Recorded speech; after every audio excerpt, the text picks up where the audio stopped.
Muy buenos días, gusto en saludarlos a todos y todas los presentes. Me es grato tener hoy día nuestra clase en una teleconferencia virtual internacional a cargo de dos reconocidos doctores. La doctora Susana Vidal, la doctora es médica intensivista, es procedente natural de Argentina, trabaja en la oficina de la UNESCO en Uruguay y tiene a su cargo todo lo que es la red de bioética, al igual que su enseñanza. También vamos a tener presentes con nosotros al doctor Bernardo Cano, médico asistente del Hospital Almenara, reconocido catedrático de la Universidad Nacional Mayor de San Marcos, quienes juntos nos van a presentar el tema de bioética, derechos humanos y la persona. Muy bien, le doy la bienvenida a la doctora Susana Vidal para que inicie su disertación. Bienvenida, doctora. Hola, buenos días a todos y todas. Bueno, un gusto estar acá en el aula. Es el lugar que más me gusta de todo, a pesar de que mi función no es precisamente la tarea educativa en UNESCO, pero la verdad me encanta la educación. Antes de empezar, la verdad, bueno, por supuesto quiero darles un abrazo fraterno a todos los ciudadanos de Perú por la situación que están atravesando, lo mismo que están atravesando muchos países de la región frente a la pandemia y la cantidad de personas fallecidas y que están afectadas no solo por la enfermedad, sino por el impacto económico que está teniendo. Y lo digo desde Uruguay, donde yo vivo ahora, la verdad está pasando un buen momento, al momento, por lo menos hasta ahora, enfrentando una situación mucho más leve. Así que como no vamos a hablar específicamente de ese tema, no quería dejar pasar esta situación. Muy bien, se me ha pedido que hable desde una visión un poco diferente de la bioética a la que tradicionalmente se ha desarrollado en la mayor parte de los textos a los que hemos tenido acceso. A lo mejor para muchos de ustedes sea como muy natural lo que voy a decir, pero gran parte o varios puntos de los que vamos a ver hoy en esta presentación han tenido que ver con debates muy importantes al interior de la bioética, como por ejemplo si es posible o está, digamos, es naturalmente aceptable que la bioética se base no solo en el enfoque de derechos humanos, sino en el principio de dignidad o en el concepto de dignidad. Y el concepto de dignidad, sobre todo para las bioéticas que han provenido de los países anglosajones, particularmente Estados Unidos, angloamericanos, diría yo, tiene una base conceptual y fundamental diferente que no toma como punto de referente la noción de dignidad humana y de igualdad. Por eso me parece muy importante desarrollar lo más breve que pueda. Me dirá Juan Carlos cuando me queden unos 5 minutos para no irme del tiempo, pero para que les quede una idea de una bioética desde el enfoque de derechos humanos. Yo al vuelo de pájaro nada más les voy a decir que cuando uno habla de bioética, en realidad mucha gente dice de qué se trata y que estamos hablando de varias cosas, ¿no? Desde ya aquí en el ámbito académico estamos hablando de una disciplina académica, de un área del conocimiento que tiene su marco de referencia, tiene su objeto de estudio y un método. Pero hay muchísimo escrito sobre qué significa la palabra bioética. Ahora no puedo extenderme, después si quieren en las preguntas podemos profundizar quién fue el primero que la dijo, en qué contexto, y sobre todo, y lo que a mí me parece más relevante, hablar de la bioética no solo como una disciplina académica que se enseña en el marco de las universidades, sino más bien como un proceso, un discurso, un conjunto de saberes, de conceptos que se han ido transmitiendo de la mano de distintos momentos históricos de la segunda parte del siglo XX. Así que sobre esta idea de un nuevo discurso voy a hablar un poquito más. Y muy brevemente, porque yo les puedo pasar un material a todos ustedes sobre los orígenes de la bioética, y sobre todo cuáles fueron los determinantes que generaron el surgimiento de la bioética. Casi siempre cuando hablamos de bioética o de la historia de la bioética hacemos referencia a las décadas de los 60 y los 70, pero sobre todo de lo que estaba ocurriendo en los países del norte, digamos, los países centrales. Y se habla en particular de la explosión científico-tecnológica, se habla de todos los movimientos civiles y políticos que explotaron en los años 60, sobre todo en Estados Unidos y en Europa. Si ustedes recuerdan el movimiento de mujeres, el movimiento afrodescendiente, de la comunidad afrodescendiente, en Europa el Mayo francés, por decir tantos movimientos que empezaron de alguna manera a poner en cuestionamiento las relaciones de la sociedad civil con el Estado, pero particularmente también en otro campo y más relativo a la tecnología, las relaciones de la sociedad civil con la ciencia y con la tecnología. También en los años 60 se aprueba el Pacto Internacional de Derechos Sociales, Económicos y Culturales, que también abre y da amparo a todas estos reclamos, de la mano en otro terreno. Por eso dije, es un discurso, es algo que se va desarrollando, de una creciente preocupación por la situación del problema medioambiental, de temas como la paz en el mundo frente a la explosión del desarrollo de armas nucleares, el desarrollo humano. ¿Y qué sucedería frente a todo esto con las generaciones futuras, ¿no? ¿Qué responsabilidad tenemos? Esto es de alguna manera un conjunto de hechos que viene a dar cuenta de algo que se empieza a llamar una relación necesaria entre las cuestiones que hacen a las ciencias de la vida y las cuestiones que hacen a la ética, una mirada ética del desarrollo de las ciencias de la vida y todo lo que les impacta.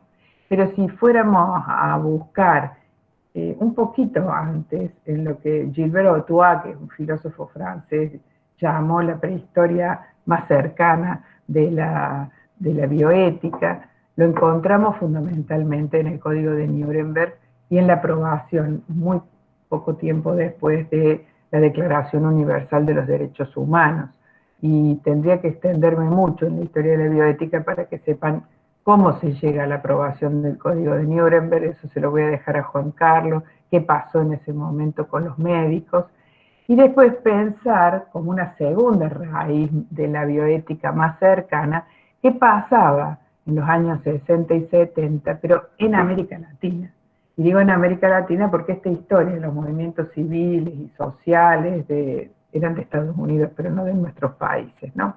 Entonces, pensar a la bioética hoy en este contexto como un programa llamamos de reforma social, un proceso de transformación que representa movimientos sociales y políticos, que manifiesta nuevas relaciones civiles y políticas con el Estado y con la ciencia y la tecnología, y que comienza en una inflexión en el campo de la ciencia que rompe un paradigma de muchísimos años, que es la aprobación del Código de Nuremberg. Yo me voy a hacer referencia así, por esto de la primera historia, la historia más cercana de la bioética, al preámbulo de la Declaración Universal de los Derechos Humanos, que dice así: considerando que la libertad, la justicia y la paz en el mundo tienen por base el reconocimiento de la dignidad intrínseca y de los derechos iguales e inalienables de todos los miembros de la familia humana. Y en su artículo primero establece que todos los seres humanos nacen libres e iguales en dignidad y en derechos. Lo que me importa, y sigue, ¿no? Pero me importa rescatar de esta primera parte, que luego se ve reflejada en toda la declaración, que hay dos conceptos básicos que dan fundamento a todo el sistema internacional de los derechos humanos, pero fundamentalmente está en la base de la Declaración Universal, que es la noción de dignidad y la noción de justicia. Y la noción de dignidad diría que todos los seres humanos poseen una condición que los hace merecedores de igual consideración y respeto por su condición de seres humanos en sí. Y la noción de justicia, que todos los seres humanos son iguales y deben vivir en un marco de justicia. Entonces estos dos conceptos van a ser fundamentales para entender esta bioética desde el enfoque de los derechos humanos que les queremos plantear. Y por favor vayan tomando nota para hacer preguntas después, porque yo voy a seguir, supongo que no se puede interrumpir ahora, así que vayan tomando nota si les va quedando alguna duda. A partir de aquella declaración de que el Código de Nuremberg y la Declaración Universal de los Derechos Humanos ha habido todo un marco normativo que se ha ido desarrollando a lo largo de los años que no voy a mencionar, pero que nosotros tomamos fundamentalmente el último, que es la Declaración Universal sobre Bioética y Derechos Humanos, que fue aprobada por todos los Estados miembros de la UNESCO, 193 estados, y que forma parte, diría yo, del derecho internacional de los derechos humanos como una parte fundamental de la cual se inspira. Pero no los voy a aburrir con códigos y declaraciones. Si así, abuelo de pájaro, y me dicen, ustedes después podrán revisar qué pasaba en los años 60 y 70, cuando todas las historias de la bioética hacen referencia a una explosión de la libertad. ¿Qué pasaba en Perú?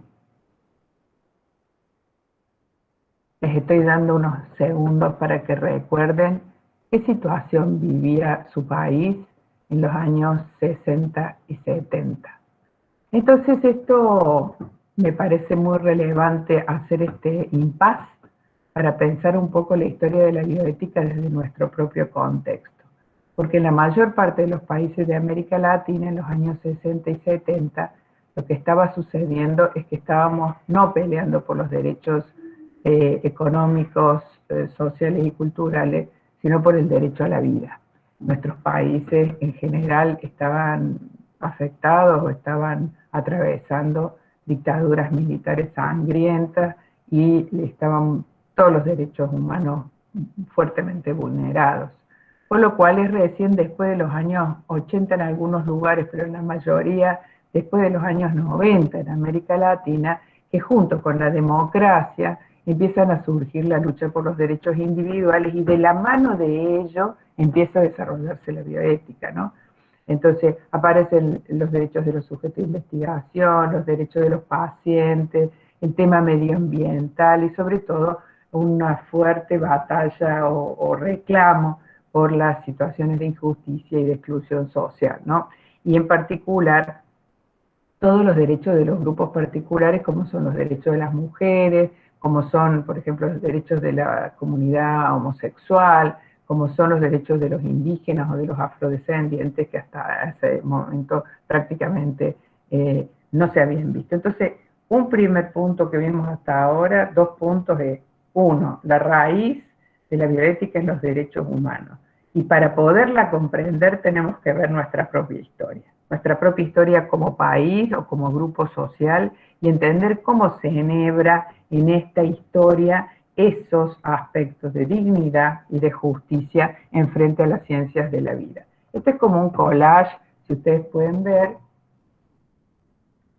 de lo que estaba pasando en los años 60 y 70, desde la Revolución Cubana en adelante, en distintos países. Acá no creo que puse ninguno de Chile, pero tengo de varios que ustedes podrán recordar.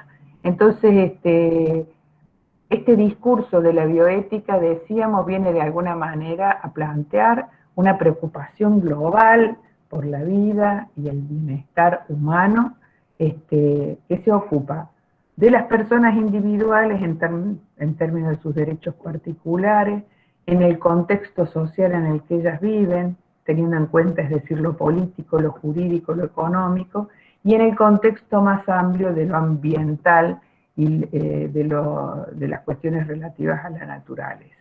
Esta visión que, como ustedes ven, y esta es la primera gran afirmación, es que nos hemos salido de la salud específicamente para pensar las ciencias de la vida en una complejidad, en una globalidad que sale de los hospitales. Entonces ustedes son estudiantes seguramente de medicina en su mayoría y dirán, pero ¿yo qué tengo que ver? Y tienen mucho que ver, porque la salud no se puede entender si no es en el marco de este contexto.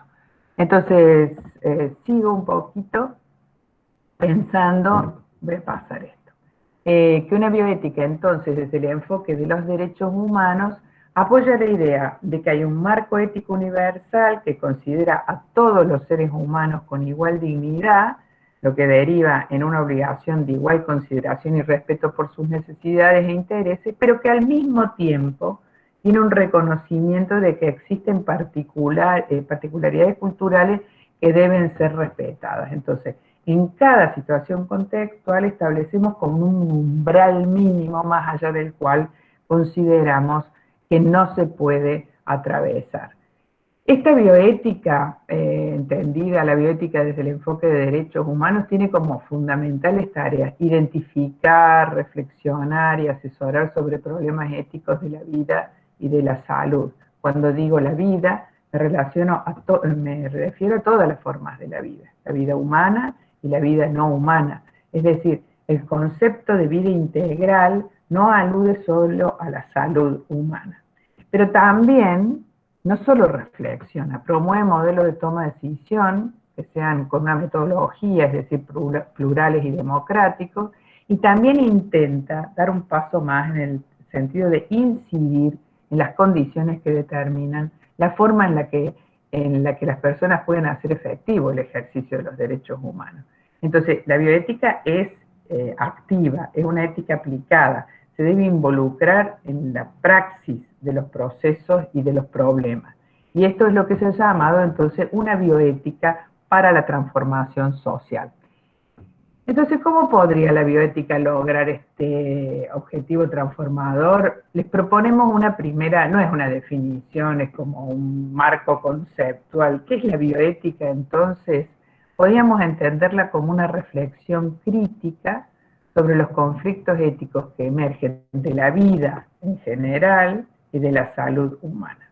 Y vamos a ver un poquito cada uno de estos puntos, que es una reflexión crítica, que son los conflictos éticos. Entonces, estas especificaciones sobre la definición, de alguna manera, va a tratar de explicar la amplitud de esa frase, que vuelvo atrás, reflexión crítica sobre los conflictos éticos que emergen de la vida y la salud humana, y decir, bueno, una reflexión crítica es una manera de reflexionar que es capaz de incluir la complejidad y las relaciones entre las distintas categorías que atraviesan un problema determinado, que debe tener en cuenta las dos dimensiones de la bioética, y por una parte es ese momento de reflexión teórica, desde las teorías, desde los problemas, un análisis racional e imparcial de los argumentos teóricos, que las teorías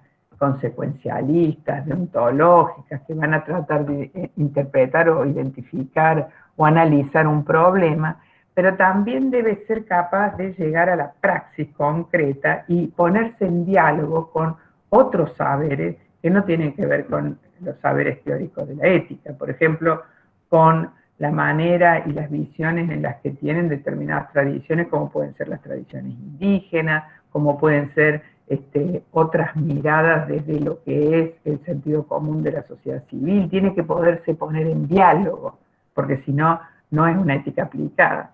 Y el concepto de vida, de la definición, alude a vida integral, que ya lo comenté, no solo vida humana. Nos referimos también a salud como bienestar, no a salud como un hecho solamente que alude a la ausencia de enfermedad. Y es una reflexión a acción, es decir, es una bioética para la transformación social y la intervención para el cambio. Entonces, y algunas últimas cuestiones que me parece importante, conceptuales, dejarlas en claro, es que para poder identificar los problemas éticos de la vida, cuando dice, bueno, la bioética tiene en primer lugar que identificar cuáles son los problemas éticos. Bueno, tiene como, digamos, como obligación que esa identificación se haga en el marco de la complejidad de los problemas. Por ejemplo, qué valores se expresan o encubren en cada cultura, en qué marco normativo se desarrolla un problema determinado, qué es lo que se puede y se debe hacer y decir en una cultura determinada, y qué relaciones sociales, culturales, económicas y de poder atraviesan ese problema, ¿no? Y muchas veces los perpetúan en el tiempo. Un ejemplo, por ejemplo, los debates sobre la salud sexual y reproductiva tienen muchísimo que ver con las convicciones culturales de los países y de las comunidades, con sus convicciones religiosas, con el poder político que tengan unos grupos sobre los otros. Entonces no podemos remitirnos a un debate puntual sin tener en cuenta todo eso, ¿no? No solo lo que pasa allí, sino lo que pasa a lo largo del mundo, a través del mundo. Y nos vamos a ocupar de las 3 generaciones de derechos. O sea, cuando hablamos, yo no me voy a poder detener acá, los derechos humanos tienen una serie de características.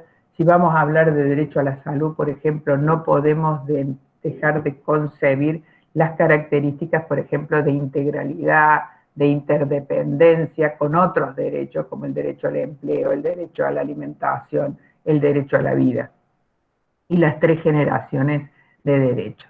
Entonces, un poco para cerrar esta parte conceptual, de alguna manera decir que la noción de dignidad que subyace a los derechos humanos se torna de alguna manera en el anclaje fundamental en donde la bioética se liga con los derechos humanos como un marco filosófico, pero no más que jurídico. O sea, olvídense de los derechos humanos, no olvídense, pero pónganlos al lado como un tema de los abogados. Estamos hablando del campo de la ética filosófica.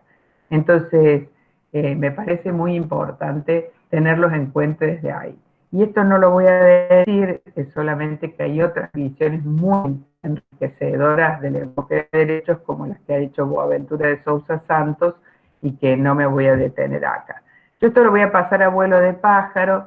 Quisiera solamente aplicar esta visión en los minutos que me quedan a la realidad latinoamericana para que vean unos ejemplos sobre otros.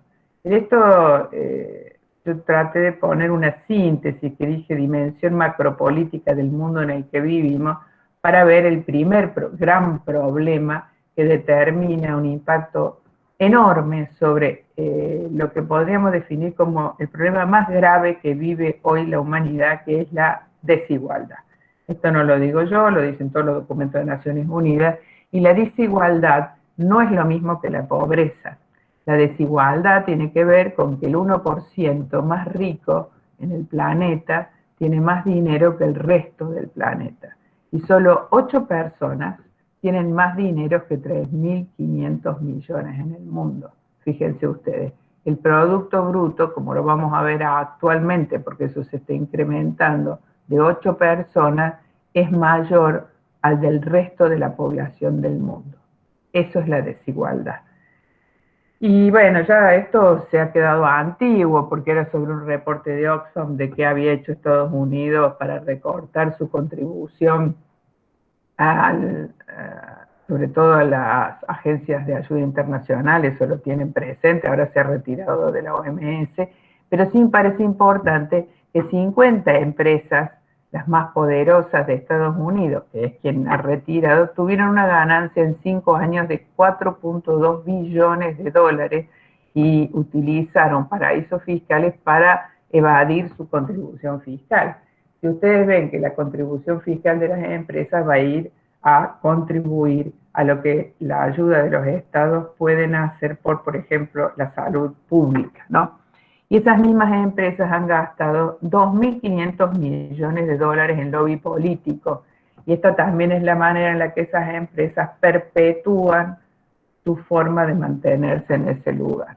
Algunas de esas empresas, fíjense cuáles son, que son las que más se han enriquecido con la pandemia.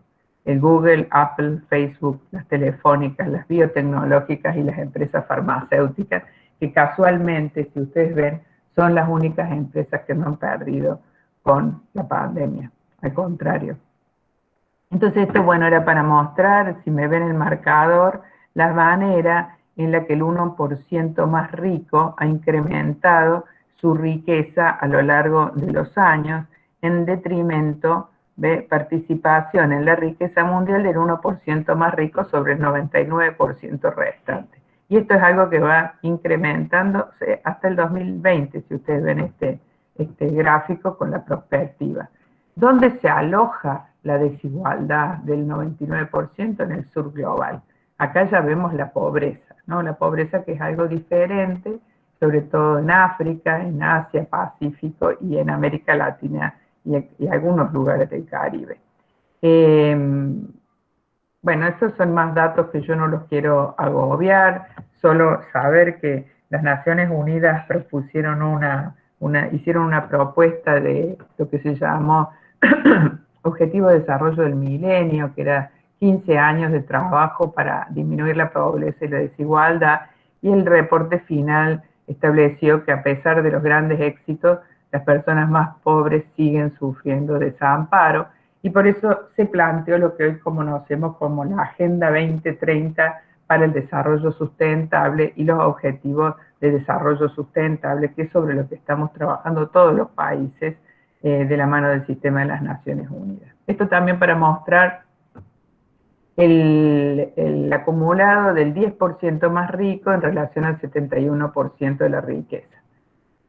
Un segundo tema, esto era desigualdad, segundo tema tiene que ver con, de alguna manera, la violencia, sea expresada en guerras, como sea expresada también en otras formas de violencia, sea estatal o a través de otros grupos religiosos, fundamentalistas, o lo que vive América Central, sobre todo en relación a las bandas del narcotráfico y situaciones semejantes, ¿no?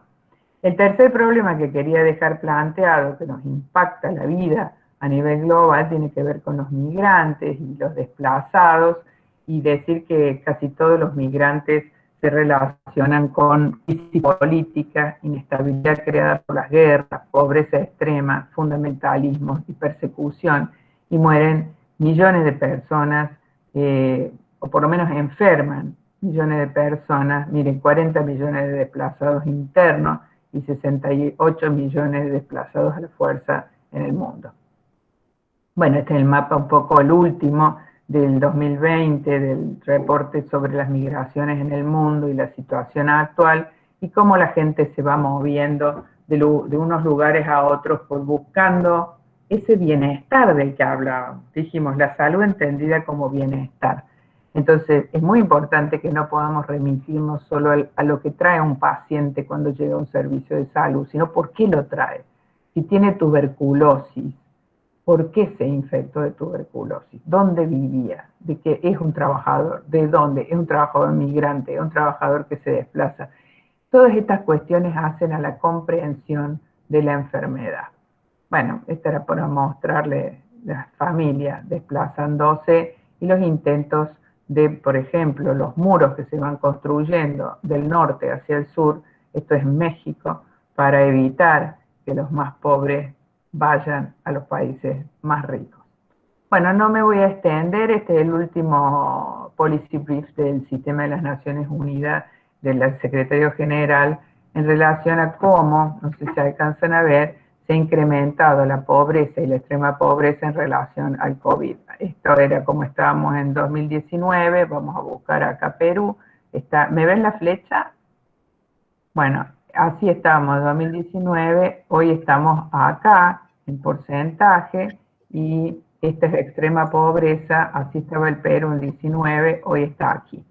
Y la siguiente, como el 7% de la población mundial acumula prácticamente el 50% del ingreso per cápita anual en el mundo. Con esto voy a terminar, creo que estoy en mi media horita.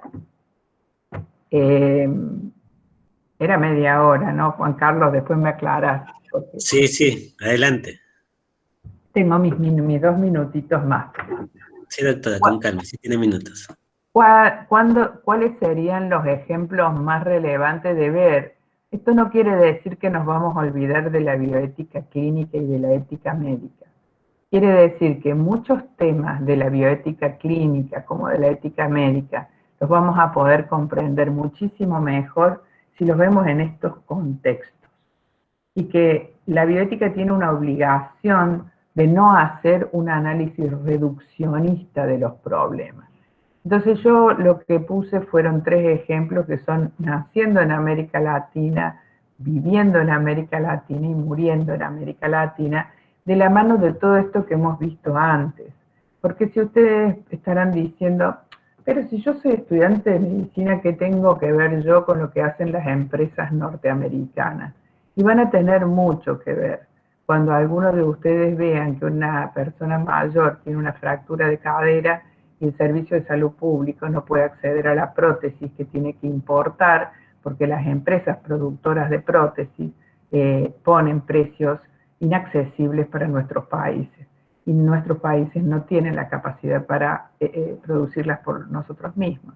Entonces sería muy reducido que un médico diga, estoy harto de que el Ministerio de Salud no pague por la prótesis para mi paciente, si no comprende que más allá del análisis de las corrupciones y todo eso que seguramente hay que tenerlo en cuenta, muchos de nuestros países no pueden acceder a políticas públicas más justas y a brindarle bienestar y salud a nuestros pacientes a través nuestro, que somos médicos, porque no tienen la posibilidad, porque los royalties, las patentes y las condiciones en las que debemos acceder a tecnologías, medicamentos y bienes para mejorar la salud de nuestros pacientes dependen de esas empresas. Naciendo en América Latina, poner algunos de los problemas que creo son desafíos urgentes para la bioética. El embarazo adolescente, no les traje cifras ahora para no cansarlo, pero dejar de pensar, el aborto inseguro, la mortalidad perinatal y la mortalidad infantil, la desnutrición y el bajo desarrollo ponderal en niños, y pongo de vuelta el caso que ustedes no pueden reducir la atención de un niño que entra con una diarrea desnutrido y deshidratado a la terapia intensiva neonatal sin tener en cuenta cuál es el contexto en el que esto se produce, porque si no es un reduccionismo médico, sanitario, pero fundamentalmente moral, no comprender eso, ¿no?